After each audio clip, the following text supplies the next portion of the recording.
2008 में हुए जयपुर के बम ब्लास्ट मामले में हमने आपको मार्च में एक खबर दिखाई थी। मार्च में जो खबर आप तक पहुंचाई थी उसमें हाई कोर्ट का यह फैसला आया था कि जिन लोगों को निचली अदालत ने मौत की सजा सुनाई है उन लोगों को बरी कर दिया जाएगा, यह खबर आपको बताई थी। और उसके अलावा पुलिस अधिकारियों पर कार्रवाई के निर्देश दिए गए थे, एफआईआर दर्ज करने के निर्देश दिए गए थे, यह खबर आपको मार्च में दिखाई थी। लेकिन आपको पता है कि किसकी सरकार है राजस्थान में? कांग्रेस सरकार, यानी गहलोत सरकार, अशोक गहलोत की सरकार है। और वहां से यह बयान उसी वक्त सामने आया था कि हम इस पूरे मामले में सुप्रीम कोर्ट तक जाएंगे, इंसाफ दिलाएंगे उन परिवारों को कि जिन परिवारों के चिराग बुझ गए, घर उजड़ गए। और वही हुआ। अब सरकार सुप्रीम कोर्ट का दरवाजा खटखटाती नजर आई और सुप्रीम कोर्ट ने इस पूरे मामले में हाई कोर्ट के उस फैसले पर रोक लगा दी है जिस फैसले में इन चारों लोगों को पूरी तरह रिहा किया गया था और पुलिस अधिकारियों पर कार्रवाई के निर्देश दिए गए थे।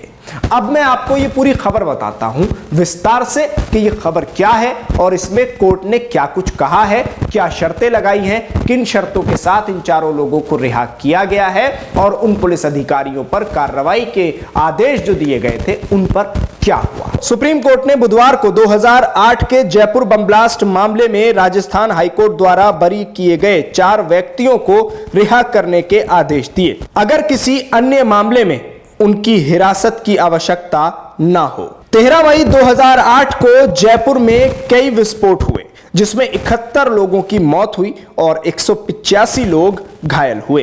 राजस्थान हाई कोर्ट ने मार्च में मामले के सभी 4 दोषियों को बरी कर दिया था जिन्हें ट्रायल कोर्ट ने मौत की सजा सुनाई थी और 5वें आरोपी को इस आधार पर बरी किया गया था कि अभियोजन पक्ष उनके अपराध की परिस्थितियों की श्रृंखला स्थापित नहीं कर सका। आरोपियों में से एक अपराध के समय नाबालिग भी पाया गया था। जस्टिस अभय श्रीनिवास ओका और जस्टिस राजेश बिंदल की खंडपीठ ने हाईकोर्ट के आदेश पर पूर्ण रोक लगाने से इनकार करते हुए ये शर्तें लगाई हैं। हाईकोर्ट के फैसले के आधार पर अभियुक्तों की रिहाई से पहले जमानत बॉन्ड से संबंधित फैसले के पैरा 94 का कड़ाई से अनुपालन किया जाना चाहिए। सभी आरोपी व्यक्तियों को अपना पासपोर्ट यदि कोई है राजस्थान राज्य में जमा करना आवश्यक है। यदि अभियुक्त राजस्थान एटीएस के कार्यालय को रिपोर्ट करने में विफल रहता है तो राजस्थान राज्य के लिए सुप्रीम कोर्ट में जाने का विकल्प हमेशा खुला है।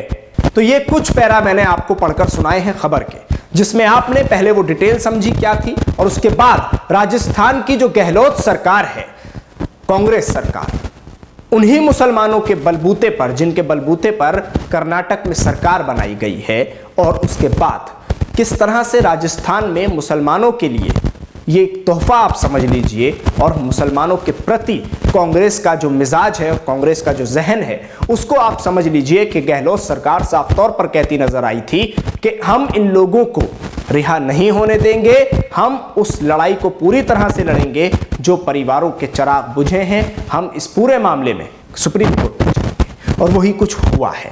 अब शर्तें लगाई गई हैं, शर्तों के साथ रिहाई दी गई है, पासपोर्ट जमा कराए जाएंगे इन चारों लोगों के जिनको बरी किया गया है, जिनको रिहा किया गया है। कई शर्तें इसमें ऐड कर दी गई हैं। एटीएस के दफ्तर में हाजिरी देनी लाजमी है और अगर नहीं दी जाती है, इसमें विफल रहते हैं तो फिर सुप्रीम कोर्ट के दरवाजे पूरी तरह से राज्य के लिए, सरकार के लिए खुले हुए हैं, ये जजेस का कहना है। न्यायालय राजस्थान हाईकोर्ट के आदेश के खिलाफ राजस्थान राज्य द्वारा दायर एक चुनौती पर विचार कर रहा था। इस सप्ताह की शुरुआत में हाईकोर्ट ने आदेश के खिलाफ पीड़ितों द्वारा याचिका दायर की गई थी। खंडपीठ ने न्यायमूर्ति समीर जैन द्वारा लिखित सहमति वाले फैसले के पैराग्राफ 8 में जारी निर्देशों पर भी रोक लगा दी जिसमें जांच अधिकारियों के खिलाफ अनुशासनात्मक कार्रवाई शुरू करने का आदेश दिया गया था। पूरी तरह से रोक लगा दी गई है उस फैसले पर और उस पर भी रोक लगा दी गई है जो आदेश दिया गया था उन जांच अधिकारियों के खिलाफ कार्रवाई का जिन जांच अधिकारियों ने इस पूरे मामले में कार्रवाई की और निचली अदालतों ने उसके आधार पर इन चारों लोगों को मौत की सजा सुनाई। हाईकोर्ट के जस्टिस समीर ने इस पूरे मामले पर रोक लगाते हुए और उन अधिकारियों पर कार्रवाई के आदेश दिए थे जिन अधिकारियों ने इस पूरे मामले में जांच की थी। लेकिन सुप्रीम कोर्ट ने इस पर रोक लगा दी है, यानी अधिकारियों पर कार्रवाई नहीं की जाएगी और इन लोगों को भी, जो लोग इस पूरे मामले में आरोपी थे, सजाए मौत जिनको सुनाई गई थी, उन पर भी पूरी तरह से शर्तें लगा दी, शर्तें लागू कर दी और उसके बाद उन्हें जमानत दे दी गई है। अब आगे सुनिए पूरे मामले में क्या हुआ।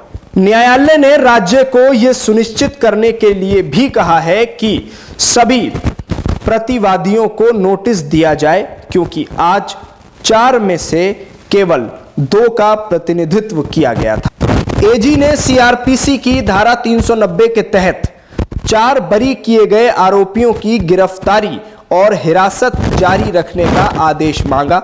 हालांकि अदालत ने कहा कि इस तरह की कठोर कार्रवाई आरोपी को सुने बिना और रिकॉर्ड को देखे बिना नहीं की जा सकती है, क्योंकि निर्दोषता की धारणा बरी होने के बाद प्रबल हो जाती है।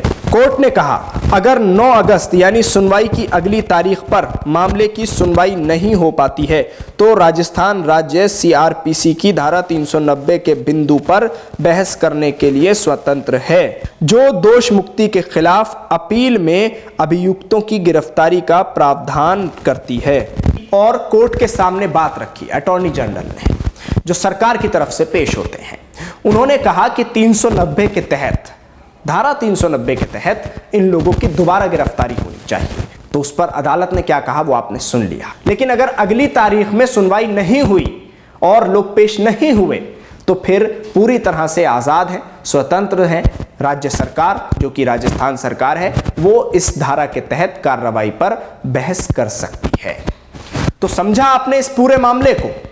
पहले हाई कोर्ट ने इस पूरे मामले पर फैसला दे दिया था, उसके बाद सुप्रीम कोर्ट का दरवाजा खटखटाया गया और सुप्रीम कोर्ट से इस पूरे मामले में सरकार ने राहत ली और राहत लेकर इन दोषियों के खिलाफ, जिनको बाकायदा तौर पर बरी कर दिया गया था, उन पर फिर से मुकदमा चलाने, उनकी गिरफ्तारी करने और उन पुलिस अधिकारियों को बचाने के लिए याचिका डाली गई कांग्रेस सरकार के जरिए कि जिन पर हाईकोर्ट ये कह चुका था कि इन पर कार्रवाई होनी चाहिए और इन पर कार्रवाई के साथ साथ इन लोगों पर एफआईआर दर्ज भी होनी चाहिए। शुक्रिया। आपको हमारी कोशिश कैसी लगी जरूर बताएं। न्यूज़ MX को यूट्यूब पर सब्सक्राइब करें, फेसबुक पर लाइक करें, वीडियो को ज्यादा से ज्यादा शेयर करें। धन्यवाद।